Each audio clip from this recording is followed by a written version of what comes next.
Mister JK, উপস, sorry mister vampire king, আপনার প্রিন্সেসকে আপনি পাওয়ার আগে আমি আমার কাছে নিয়ে আসব।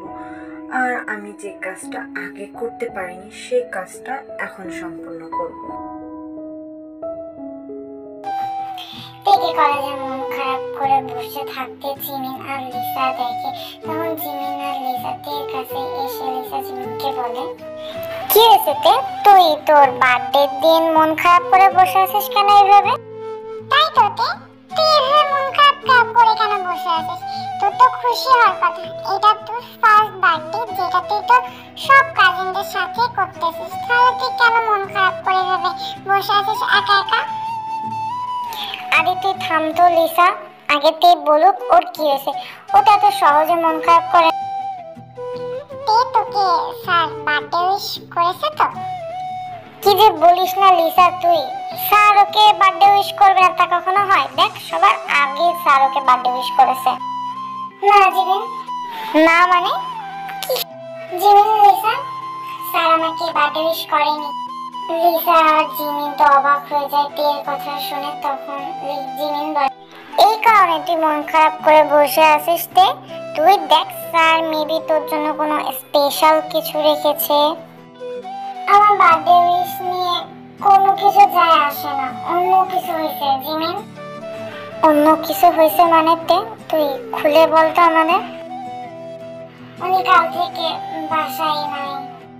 বাসায় নাই মানে তে কি বলছিস তুই? ঠিক করে বল। কাল কলেজ থেকে বাসায় যাওয়ার পর সন্ধ্যা থেকে ওনার একটা কল আসে কি একটা কাজে, সেই জন্য উনি বাসা থেকে বের হয়ে যায় রাত্রে। তারপর থেকে উনি আমার কলও ধরছে না আর বাসায় আসেনি এখনো। চিন্তা করিস না তে, দেখ কোনো ইম্পর্টেন্ট কাজে আছে তাই তোর কল ধরছে না। ফ্রি হয়ে তোর কল দেখে অবশ্যই স্যার তোকে কল। হ্যাঁ তে, জিমিন তো ঠিকই বলেছে, তুই এত চিন্তা করিস না। দেখ স্যার কোনো কাজে ফেসে গেছে, কল দেখিনি, পরে দেখে তোকে কল দেবে, তুই টেনশন করিস। আচ্ছা এখন চল, আমাদের ক্লাসেরও টাইম হয়ে গেছে, আমরা যাই ক্লাস করতে। লিসা জিমিন ক্লাসে চলে যায়। প্রত্যেকটা ক্লাস শেষ হয়ে যায়। জাঙ্কুকের ক্লাস টাইমে জাঙ্কুক ক্লাসে আসে না। অন্যদিকে তিনি পুরো ক্লাসে বসে জাঙ্কুককে কল দিচ্ছিল, বাট জাঙ্কুক কল ধরে না। অন্যদিকে লিসা আর জিমিন এটা খেয়াল করছে কিন্তু ওরা কিচ্ছু বলে না। জাঙ্কুক, তুমি সামলাও নিজেকে। তুমি কেন মানুষের রূপে থাকতে পারছো না? এত কেন সমস্যা? আমি জানি না ড্যাড, আমার কেন বারবার ভ্যাম্পায়ার রূপ চলে আসছে। আমি মানুষের রূপে একটু হলেও দাঁড়াতে পারছি না, আমার শুধু ভ্যাম্পায়ার রূপে। জাঙ্কুক, তুমি মানুষ রূপে থাকার চেষ্টা করতে থাকো, ততক্ষণে আমি তোমার দাদুকে ডেকে আনছি। তুমি ট্রাই। জাঙ্কুককে দাদুকে নিয়ে আরিন জাঙ্কুক যে রুমে ছিল সেই রুমে আসে। জাঙ্কুকের দাদু ও জিতাও জাঙ্কুকের দাদু জাঙ্কুকের আর আরিনকে উদ্দেশ্য করে বলে, জাঙ্কুক, তুমি কি তেল রক্ত পান করেছিলে এর আগে? মানে দাদু? মানে জিজ্ঞেস করো না, আমি তোমাকে যেই প্রশ্ন করেছি সেটার উত্তর দাও চুপচাপ। জাঙ্কুক, আমার সাথে উঁচু গলায় কথা বলার সাহস কি করে হয় আপনার? ভুলে যাবেন না আমি ভ্যাম্পায়ার কিং, এই ভ্যাম্পায়ার রাজ্যের রাজা। সো আমার সাথে নিচু গলায় কথা বলে। জাঙ্কুক, তুমি শান্ত হও, নিজেকে কন্ট্রোল করো, নিজের রাগকে কন্ট্রোল করো। তুমি রেগে। আমি বুঝেছি। জাঙ্কুকের আসল রূপে আসছে। জাঙ্কুকের যেই পুরনো শক্তি ছিল ভ্যাম্পায়ারের রাগান্বিত রূপ, সেই রূপ জাঙ্কুক ফিরে পাবে। এখন কি করবো বাবা? এগুলো তো আগে কখনো হয়নি এমন ওর সাথে।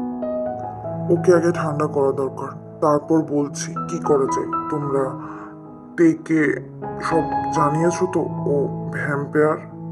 আরেম না, তে জানে না যে ও ভ্যাম্পায়ার। আর ওকে কিভাবে ঠান্ডা করব? এর আগে তো কখনো হয়নি। ও কন্ট্রোল করতে পারতো এর আগে, এখন কেন? জাঙ্কুকের এখন তেকে লাগবে। কি বলছো বাবা তুমি? তে না দাদু, আমি ওর সাথে।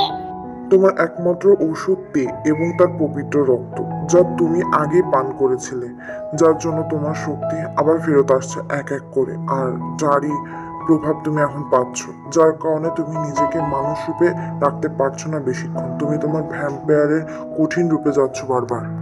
সেই কারণে তোমাকে এখন টেকে লাগবে জাঙ্কুক।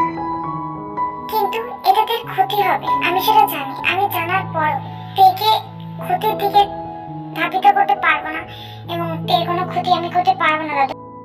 জাঙ্কুক, এতে তের কোনো ক্ষতি হবে না, কারণ তের 19 বছর হয়ে গেছে। এখন সে পূর্ণ হয়েছে তোমার জন্য, আর ও রক্ত না নিলে তোমার ক্ষতি হবে। আমার ভালো থাকার জন্য আমি ওকে হারাতে পারবো না দাদু, আর ওর কোনো ক্ষতি হোক আমি সেটা করতে পারবো।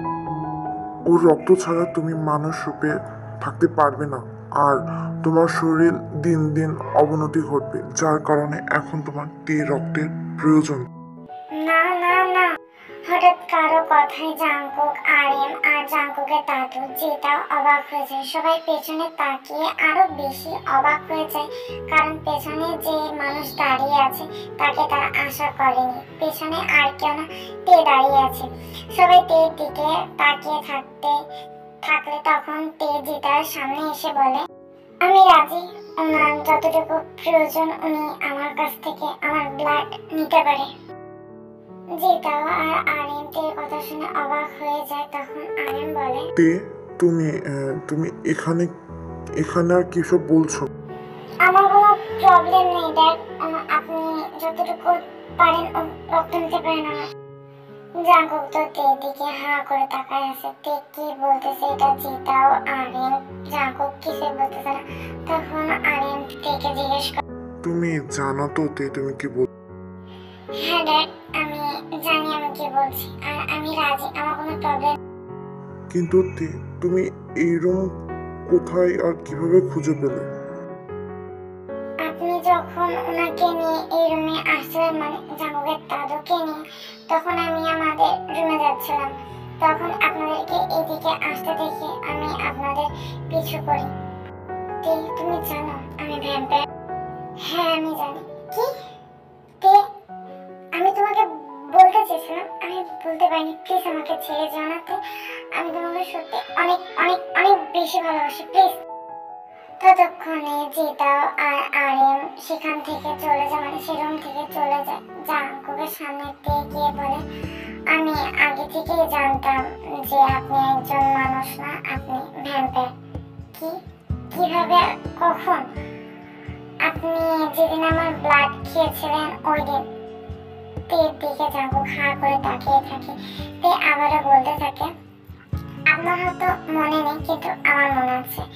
সেদিন আমি যখন আপনাকে বলেছিলাম আমার ভ্যাম্পায়ার ও বর লাগবে, আমি উড়ে উড়ে ফ্রিতে দেশ ঘুরবো, সেদিন আপনি বলেছিলেন আমি ভ্যাম্পায়ার। তখন আপনার ফেস রিয়াকশনটাই যথেষ্ট ছিল একজনকে বোঝানোর জন্য, কিন্তু আমি বিশ্বাস করতে পারছিলাম না। জাঙ্কুক চুপ করে তের কথা শুনতে থাকে। তে আবারও বলে, আমার রুমে আসার কোনো সিঁড়ি বা অন্য কোনো ব্যবস্থা নেই আমার বারান্দায় আসার মতো, কিন্তু আপনি আসতেন এবং হুট করে চলে যেতেন। তারপর যখন জিমিন বলল, জিমিন কি বলেছে? জিমিন যখন বলে আপনার চোখের কথা, মানে জিমিন আমাকে বলেছিল, জিমিন আপনাকে বেশ কয়েকবার আপনার চোখের মনির কালার চেঞ্জ হতে দেখেছে, কিন্তু আমি বিশ্বাস করতে পারিনি। কিন্তু ওই দিন যেদিন আপনি আমার ব্লাড খেয়েছিলেন, মানে পান করেছেন, ওর পর থেকে আপনার চোখের কালার অন্যরকম ছিল, যাতে সবকিছু ভাবতে ভাবতে আমি পাগল হয়ে যাচ্ছিলাম। পরে আমি সবকিছু মিলিয়ে দেখলাম যে আপনি ভ্যাম্পায়ার, আপনি মানুষ নন। আমার ভ্যাম্পায়ার হতে তোমার কোনো প্রবলেম নেই তোতে? না, আমার কোনো প্রবলেম নেই আপনি ভ্যাম্পায়ার হতে, কারণ আমি আপনাকে ভালোবাসি, আপনাকে আমি সব রূপে গ্রহণ করতে রাজি। কিন্তু আমার একটা শর্ত আছে। শর্ত? কিসের শর্ততে? আমার শর্ত হলো আপনি আমার ব্লাড ছাড়া অন্য কারো ব্লাড খেতে পারবেন না। কি? এটা তোমার ক্ষতি হবে শরীরের?